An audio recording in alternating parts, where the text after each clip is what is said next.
Bom dia a todos. Eu quero falar um assunto hoje sobre transformação. Que nós devemos ser transformados para mostrar Cristo. E eu quero que você grave essa palavra. Do começo ao fim do estudo, a palavra transformação. Se tem uma palavra que você deve guardar na sua memória e levar desse estudo, seja isso. E abra lá em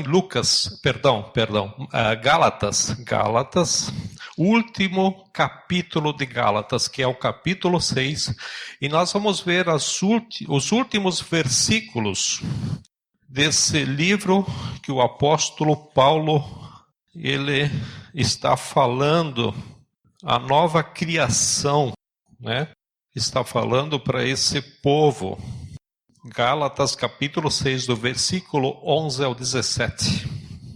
Aí diz o seguinte: Vejam com que letras grandes estou lhes escrevendo do próprio punho, os que desejam causar boa impressão exteriormente, tentando obrigá-los a se circuncidarem, agem desse modo apenas para não serem perseguidos por causa da cruz de Cristo.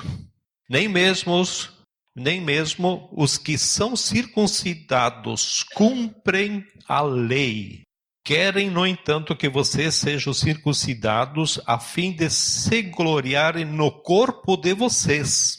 Quanto a mim, que eu jamais me glorie a não ser na cruz de nosso Senhor Jesus Cristo, por meio da qual o mundo foi crucificado para mim e eu para o mundo.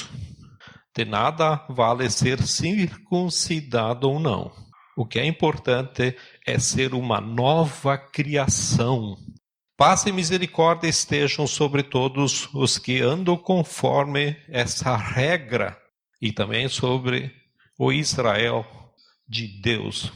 Sem mais que ninguém me perturbe, pois trago em meu corpo as marcas de Jesus. Querido Deus, nós queremos estar pedindo que o Senhor nos dê entendimento, que o Senhor nos dê sabedoria sobre o que o apóstolo Paulo quis falar para esse povo e que hoje o apóstolo Paulo fala para nós. E por isso nos dê discernimento, nós entregamos isso a Ti. E te agradecemos por aquilo que o Senhor vai falar em nome de Jesus. Amém?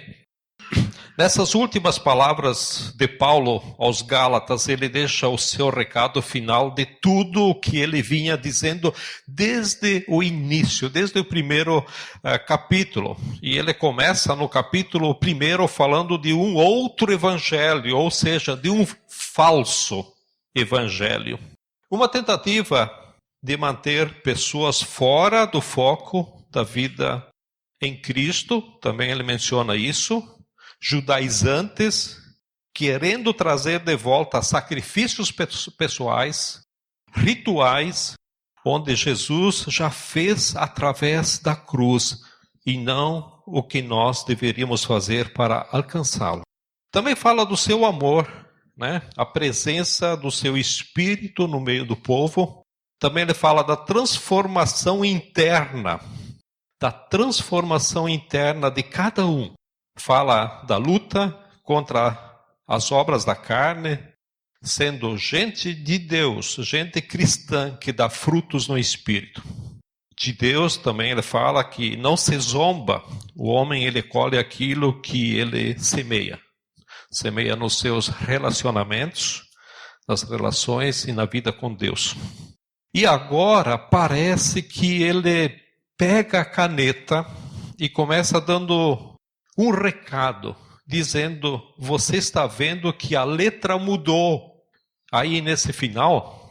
E ele começa no versículo 11 e diz: vejam com que letras grandes estou lhe escrevendo de próprio punho. Ele está dizendo: de meu próprio punho eu escrevo um negócio para vocês.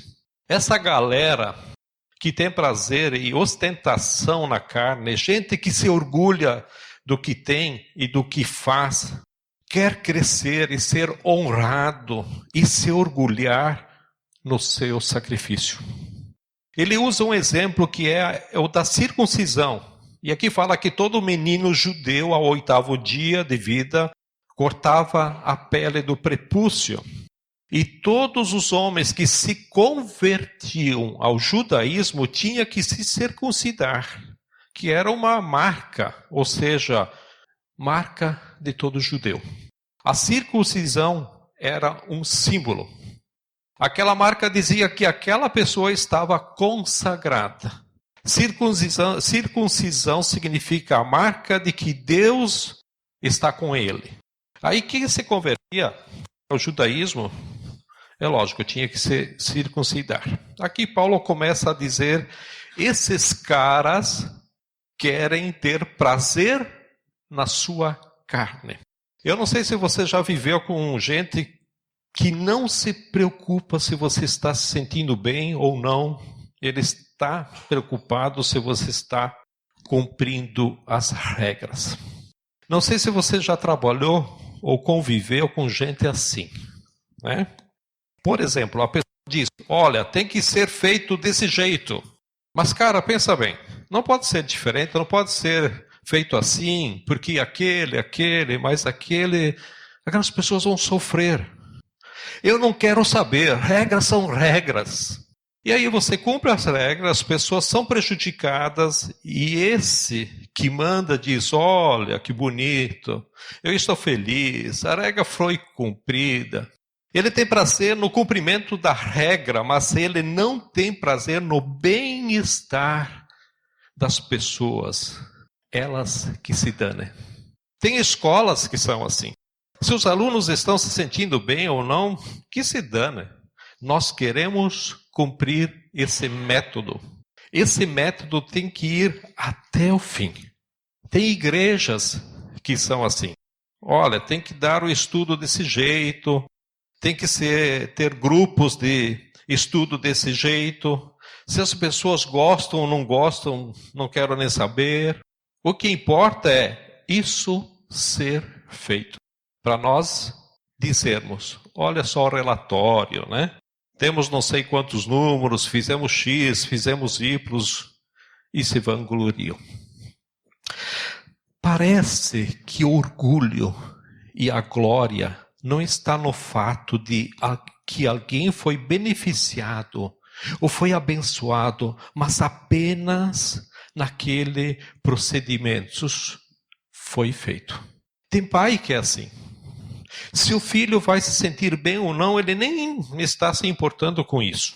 Ele quer saber se o filho vai fazer o que ele quer e do jeito que ele quer. É óbvio que nós, pais, somos pai muitas vezes, e os filhos, muitas vezes os filhos não vão gostar do que a gente diz, né? Mas muitas vezes nós temos que pensar para não estar pedindo coisas que eles não deveriam fazer. Mas nós ficamos muito mais felizes por ver a coisa realizada do que ver uma pessoa bem, do que ver um filho bem. Então esse é o primeiro motivo que Paulo diz, esses caras que cortam a pele do prepúcio, que fazem circuncisão, eles não cumprem o resto da lei. Porque a lei diz um monte de coisas. A lei diz para você não odiar o seu irmão. A lei diz para amar a Deus sobre todas as coisas. A lei diz para você não dizer falso testemunho, para você amar o estrangeiro. Você não pode ser preconceituoso. Mas daí o cara corta a pele do prepúcio e fica com aquela hipocrisia de que cumpriu a lei. Na verdade, ele não cumpriu nada. Ele cumpriu uma coisa externa. Por exemplo, o ódio que do seu coração não dá para ver. A maldade que está na sua cabeça, a gente não percebe. Mas as marcas externas, o que vem por fora, a gente vê. A roupa religiosa você põe, o chapéu do grupo você coloca, os rituais você cumpre.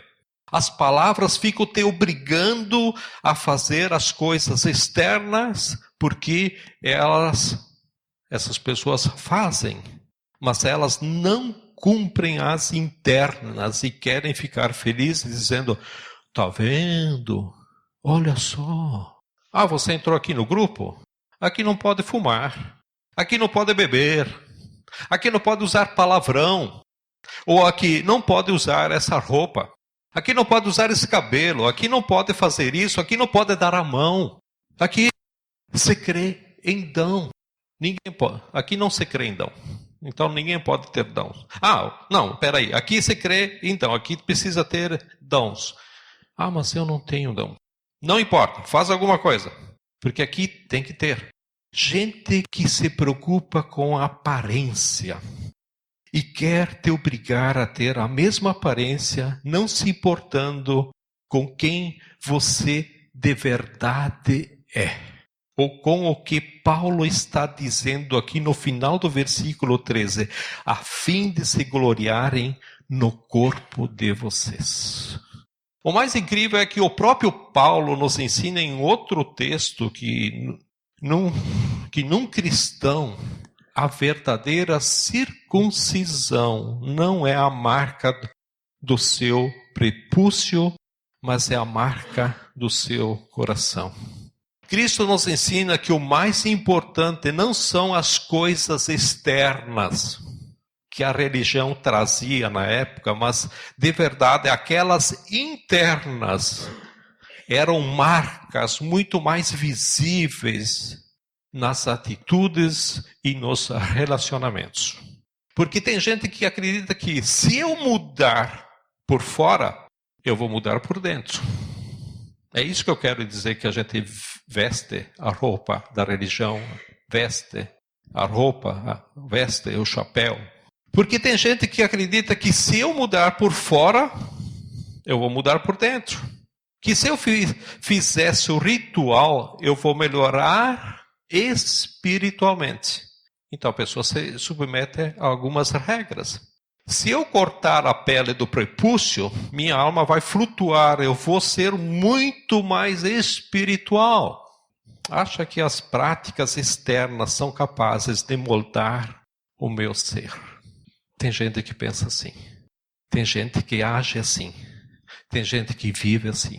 Vida cristã é aquele que tem uma transformação verdadeira. Eu repito, é aqui que você precisa gravar. Uma transformação verdadeira. É aquele que mudou a sua mente.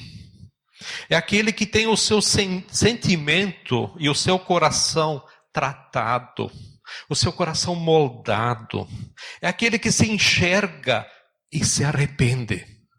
É aquele que reconhece os seus erros e pede a Deus perdão para que Deus o transforme. O cristão é aquele que mergulha na palavra do Evangelho para que o Evangelho molde o seu caráter. As coisas externas que são aparentes são o resultado do que aconteceu no lado de dentro. Por isso que a Bíblia diz que pelos frutos você conhece a árvore, você não vai ver a árvore pelas folhas. Que tipo de fruto é que ela dá?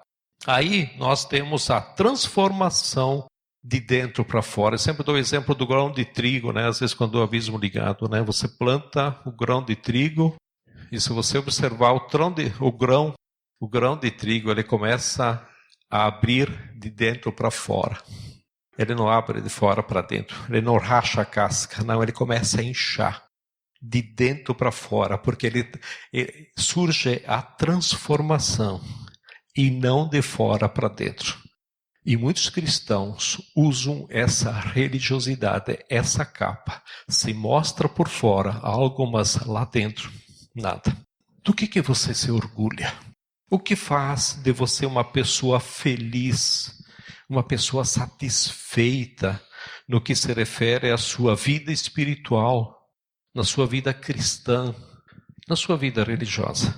Você é daquele tipo de gente que diz, esse mês aqui não faltei nenhuma celebração. Você é desse tipo? Você vem à celebração para quê? Para dar satisfação para alguém? Eu estou muito feliz porque esse mês eu entreguei uma oferta gorda. Só falta ir lá na frente e dar testemunho. É isso que te traz felicidade? Nós estamos preocupados com tudo o que é externo, às vezes até obrigados. E nos sentimos bem por ter cumprido algumas leis. E a gente diz, eu fiz. O que te orgulha? O que te alegra? Alguma vez você já ficou feliz por dizer, eu sou safado? Deveria. No versículo 14, Paulo diz que ele se orgulha na cruz de Cristo. É o único orgulho que ele fala. Lá na cruz estava o pecado dele. Olha a razão do orgulho dele. Porque lá na cruz estava o pecado dele. O mundo foi crucificado para mim e eu para o mundo. E aí eu enxergo a miséria de quem eu sou. Eu vejo o amor de Deus e quem Ele é. Me prostro diante dele para ser transformado. Só assim eu consigo ser transformado. Se não há transformação, eu vivo vida religiosa. Venho no grupo por obrigação, venho quando eu quero. Por quê? Porque não há transformação. Eu não entendi o Evangelho. Eu não entendi Jesus. Eu não entendi que eu sou pecador. E a gente fala isso, às vezes, de uma forma bem superficial. E lá dentro, no coração, o começo da transformação ainda não aconteceu. É muito comum encontrar muitas pessoas que têm muitas bênçãos para contar, muitas frases decoradas que por fora parecem uma bela viola. Mas essas mesmas, às vezes, vivem uma vida de hipocrisia que por dentro parece um pão podre. Essa inversão precisa acontecer na nossa vida. E Paulo faz questão concluir a carta do próprio punho de letras grandes e dizer, não se esqueçam disso. Não se esqueçam disso. Deus está esperando algo mais profundo da nossa vida cristã do que a gente tem oferecido a Ele. Algo mais profundo dentro de nós. Ou seja, não é a circuncisão ou a incircuncisão, mas o ser uma nova criatura. É isso que nós acabamos de ler. Uma nova criação, também uma nova criatura, essa ideia um pouco mais ampla, né? Porque nós cremos na recriação. Nós cremos num novo céu e numa nova terra. Aliás, eu creio que é muito melhor do que isso que nós vivemos aqui. Nós deveríamos pensar, Senhor, quando é que isso aqui vai acabar? Eu já falei para várias pessoas que aos 60 anos eu quero ir embora. Eu quero ir para o céu. Sabendo o que tem que me espera lá, vocês acham que eu quero ainda ficar aqui? Quando eu falo isso para as pessoas que não têm a Cristo, eu não me surpreendo da reação delas, porque para elas estão tão agarradas à vida. Mas eu quero viver. Mas quando você fala isso para cristão, eu me surpreendo. Porque parece que o cristão tem a mesma ideia. Tem que viver, tem que estar aqui. Claro, depende de Deus, não depende de mim. Porque quem tem Deus para resolver apenas o que está aqui, é porque perdeu a perspectiva de que isso aqui é passageiro, é pequeno, curto e muito inferior ao que vem depois. E quem crê num Deus para resolver apenas as coisas aqui, é porque não consegue acreditar de verdade que Deus tem algo melhor. Porque Ele oferece a Deus, essas pessoas oferecem a Deus os seus pedidos quando ele olha esse mundo aqui. Porque ele não tem confiança que Deus poderia fazer algo melhor. E esse movimento mesquinho, essa vida religiosa, nos mata espiritualmente. Basta você ver que tipo de coisa a pessoa procura. Você vai descobrir um pouquinho de quem ela é. Porque se você procura muito o teu benefício exterior, é porque você não dá muita importância ao que está por dentro. A tua alma, o teu espírito. O tipo de coisa pela qual você se preocupa demonstra um pouco que tipo de gente você é. Gente ritualista é uma sarna. Nós não poderíamos ser uma igreja ou um grupo que busca esse tipo de coisas. Mas que tem muita gente aqui que busca estas coisas, tem. Eu quero muito que você olhe para o que Paulo escreveu com letras grandes, ele diz. Ou seja, o Evangelho me faz olhar para trás, na vida errada que eu andei, e dizer para Deus, perdão, Senhor. Eu preciso ser salvo pela Tua graça e entrar no Teu reino. O Evangelho também me faz olhar para o presente, entender quem eu sou em Cristo. A minha nova imagem deve ser aquilo que Cristo transformou. A minha nova imagem deve ser aquilo que Cristo transformou dentro de mim para que o mundo o conheça. Se eu ando segundo o padrão desse mundo, é que eu quero que as pessoas enxerguem aquilo que elas gostam de enxergar. Porque no fundo eu não faço diferença, eu me uno a elas. Mas quando estou preocupado com o que Deus fez em mim, eu quero que elas enxerguem o que Ele é, o que Deus é. Deixe Deus moldar sua vida, né, do jeito que Ele quer.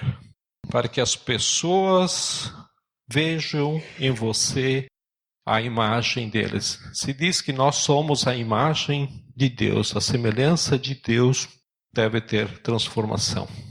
Ser moldado por dentro dói. Por que dói?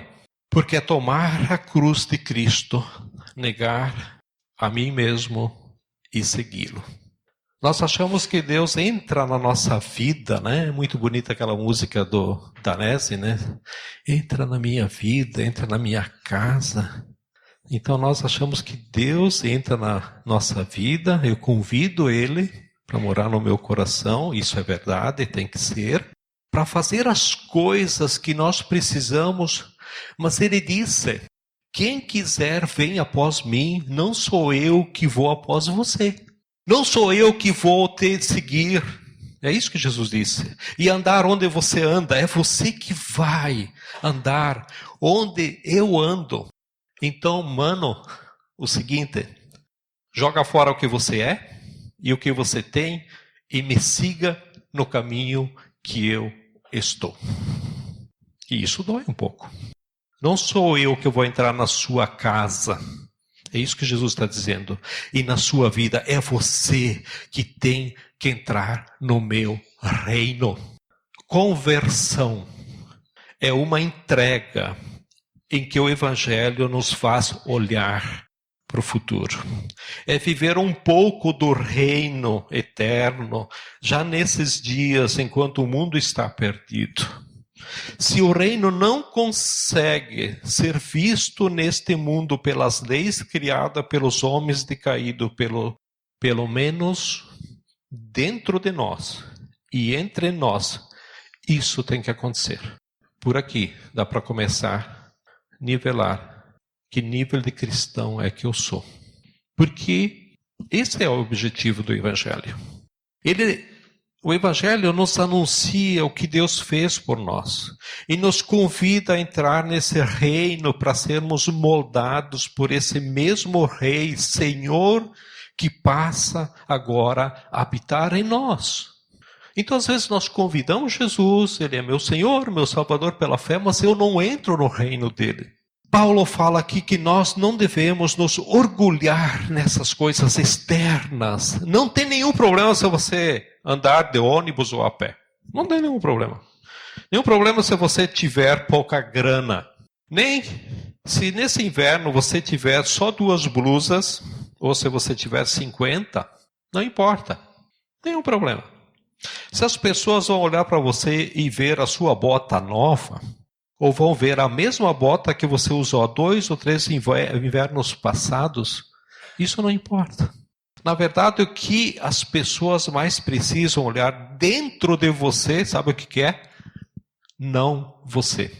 É você transformado. É verem a presença de Deus, Jesus Cristo em nós. essa esperança da eternidade e do futuro. Então, cuidado com os rituais. Cuidado. Cuidado quando você se orgulha por praticar algumas regras. Tudo o que você fizer, atitudes, palavras, você faz em nome dele, por ele e motivado por ele, o Senhor Jesus. Não são as suas penitências, talvez essa seja a palavra melhor, né? Um pouco pejorativa, mas não são as suas penitências que vão moldar a sua vida, mas é quem você é de verdade por dentro que vai ser visto no lado de fora. Sabe que eu não me preocupo muito com o seu comportamento. Não me preocupo. Não dá para correr atrás de cristão para dizer isso pode, isso não pode. Não dá para correr atrás de marmanjo para dizer isso pode, isso não pode. Faça isso, não faça aquilo. Não dá para ficar só correndo atrás de gente para dizer o que é certo e o que é errado. E depois todo mundo na minha frente aqui para que eu possa aplaudir, né?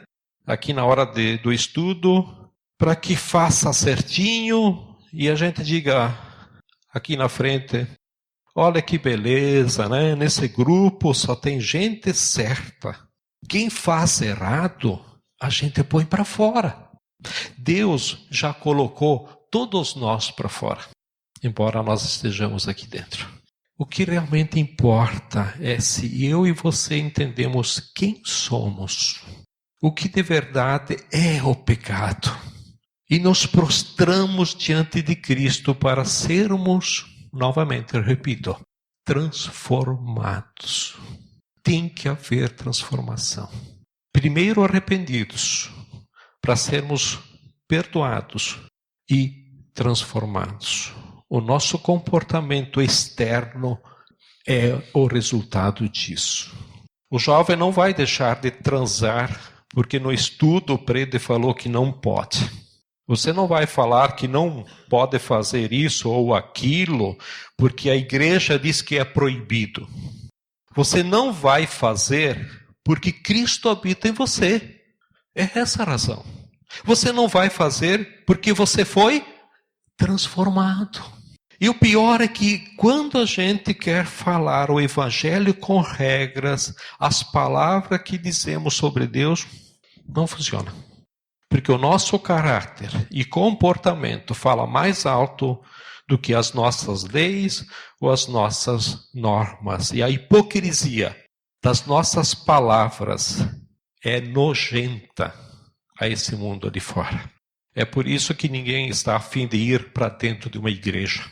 Porque com certeza deve ser o lugar de alguém que fala tudo o que deve ser feito, cria regras, mas a hipocrisia é hipócrita porque também não faz. Está mais preocupado de cumprir as regras do que saber se eu estou bem ou não. Alguém está mais preocupado se você cumpriu a escala e veio trabalhar do que o que aconteceu com você, se você está bem ou não. Se nós queremos de verdade viver uma vida comunitária, como uma igreja de Cristo, vai doer um pouco. Vai doer um pouco. Mas nós temos que ir para os pés da cruz. Falar, Deus nos transforma. Olhar para mim e ver quem eu não sou. E dizer, Senhor, tenha misericórdia. Talvez seja por isso que o seu casamento não esteja indo bem. Porque você sabe tudo o que é certo. Né? Dá lição de moral à sua esposa ou... ao contrário, né, da lição de moral para o seu marido. O problema é que ela conhece o seu coração e o seu comportamento. E ele também conhece. De palavras, de regras, seu casamento já está cheio. Então está na hora de tirar essas coisas e olhar de olho no olho e pedir perdão de verdade. Pode ser que você não consiga se relacionar com seus filhos porque você é um chato. Que não que ele faça tudo certo, mas eu também não posso dizer que você faz tudo certo. Você tem medo de dizer para o seu filho que você errou. Tem medo de pedir perdão para ele.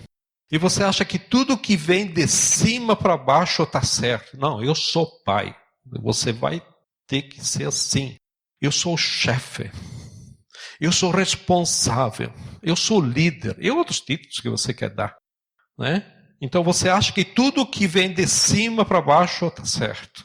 Você aplaude mais o fato de ele ter feito algo que você queria do que ele estar se sentindo bem. É por isso que na tua frente ele faz o que você acha certo e nas tuas costas ele coloca a carroça na frente dos cavalos. Ah, mas ele é tão santinho, meu filho, né? Não é dessas coisas. Aí o dia que ele apronta alguma, como é que meu filho fez tal coisa? É que ele nunca foi santinho. Você só cobrou dele comportamento. Você nunca deu a ele a oportunidade de transformação. Aliás, você sempre se mostrou para ele como perfeito, mas ele conhece os seus defeitos. Por isso ele faz igual a você. Na sua frente ele faz o que acha que te agrada e por trás ele é o que ele é. Igreja não é diferente. Igreja não é lugar de personagens. Igreja não é chegar aqui e desempenhar o papel que leu, que aprendeu e decorou. A igreja não é lugar onde a gente se mostra bonzinho. Aqui é onde a tranqueirada toda tem que aparecer. Aqui e principalmente na sua célula. Nós estávamos conversando sexta-feira ali, né? Em o Edgar, algumas pessoas estavam compartilhando sua célula. E alguém falou assim, às vezes as pessoas pedem, vamos orar por quê? Tá, como é que tá? Tudo bem, hein? As pessoas dizem, não, tudo bem, tudo certo. Só tenho que agradecer, tá tudo bem, tudo certo. Tu não cavoca nada da pessoa. Então ir na célula para quê? Tá tudo bem, não quer se demonstrar, não, né? Fica aquilo lá parado. Onde deveríamos confessar os nossos pecados uns aos outros, onde nós mostramos quem realmente nós somos e deveríamos carregar as cargas uns dos outros, confessar os pecados uns dos outros e juntos deveríamos aprender um dos outros, onde os nossos dons nos servem. Coisa triste quando alguém vem no grupo e fica cobrando... Né? Ninguém me visita, ninguém me quer, ninguém me ama, ninguém sabe como é que eu estou. Cara, cadê teu dom? Desempenha teu dom, te envolve, no mínimo evangeliza. Veio aqui para quê? Só para buscar, olhar para o teu umbigo. Deus te botou aqui para dar, serve a Deus. Deus não fala mais comigo. Eu não ouço Deus falar. Quanto tempo você não lê a Bíblia? Quanto tempo você não ora? Você vem no grupo quando quer, quando decide. Tu acha que Deus vai falar contigo? É simples. Quando alguém diz, eu não ouço Deus falar, não vejo Deus falar, começa a questionar isso. Cadê a transformação? Cadê a transformação? Os nossos dons nos servem. Os que ensinam, os que evangelizam, os que oram, os que servem. E o que fazemos? Fazemos porque Cristo impulsiona a transformação de cada um de nós, moldando a sua igreja na sua imagem. 2 Coríntios, põe aí, Roger, por favor, não precisa abrir suas Bíblias, mas vai estar escrito na tela. Capítulo 2, versículo 14 e 15, tem alguns outros versículos que falam um pouco. Paulo diz que por todos os lados deve ser sentido o suave aroma do cristão.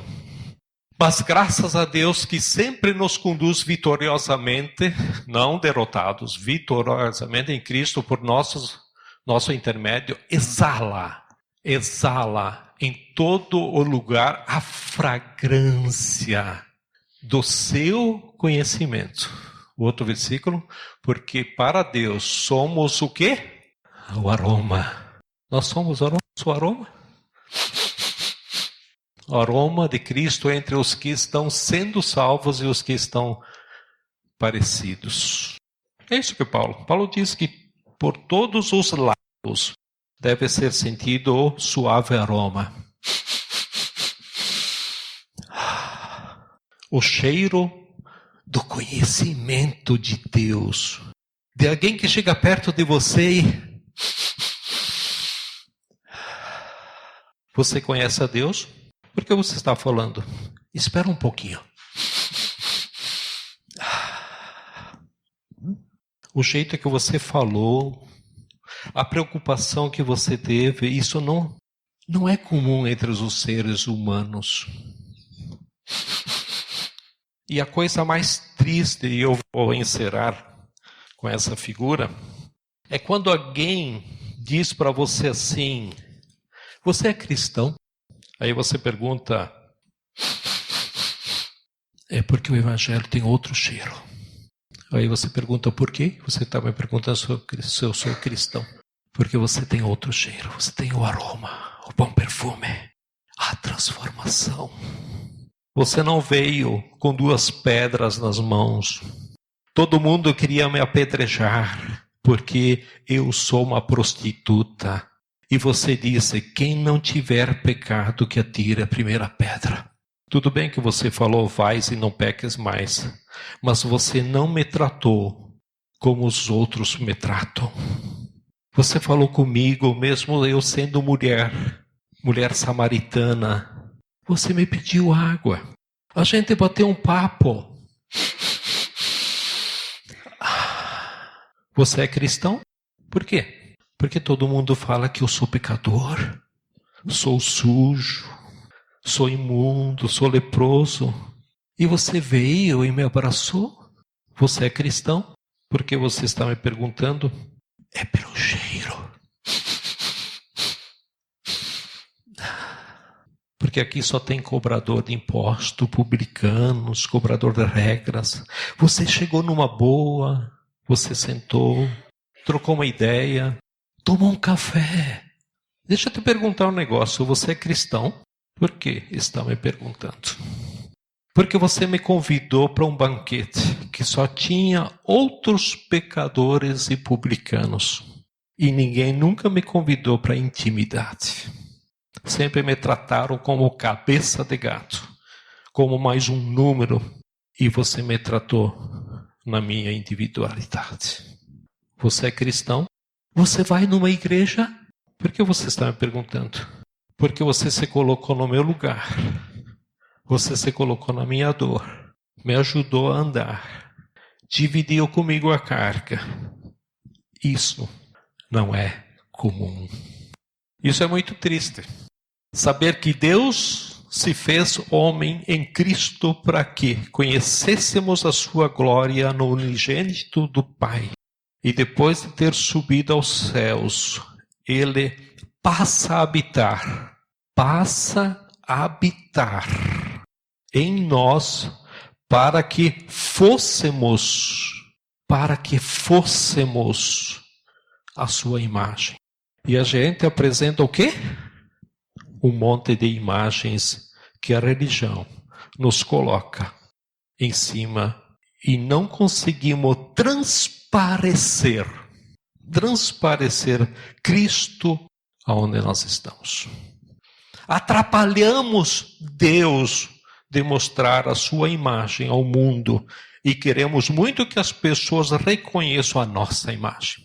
Gente boa, nós precisamos mudar por dentro, nós precisamos ser transformados. Eu quero terminar esse momento para a gente celebrar a ceia, lembrando que Jesus é quem transforma. Esse é o símbolo do pão e do vinho que nós vamos participar agora. Eu queria que você abaixasse a sua fronte e olhasse para a sua vida e ver quais são as áreas da sua vida que gostaria que Jesus trouxesse transformação. Porque certamente Deus tem coisas grandes para fazer em tua vida e na vida das pessoas que você ama. Então fala com Deus. Peça graça e sabedoria para ser transformado.